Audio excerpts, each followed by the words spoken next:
মরিচ যতই ছোট হোক, ছোট মরিচ তেজ বেশি। আসসালামু আলাইকুম।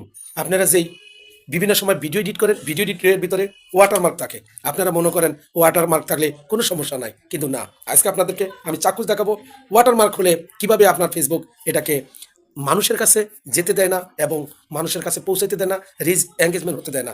এই ভিডিওগুলো অবশ্যই ফেসবুক সাজেস্ট কম করে, করতেই চায় না। বিশ্বাস হয় না? দেখুন, এখানে ইংলিশে করা আছে, দেখতেছেন? এখানে ইংলিশ, এখানে বাংলা করা আছে। দেখে নেন, এখানে বাংলা, এখানে ইংলিশ করা আছে। কি বলছে? ওয়াটারমার্ক আপনার এই ভিডিওগুলো ফেসবুক ধরেছে, এগুলা অন্য জায়গায় প্রদর্শন করা হয়েছে, এগুলো আপনার মানুষের কাছে সাজেস্ট করবে না।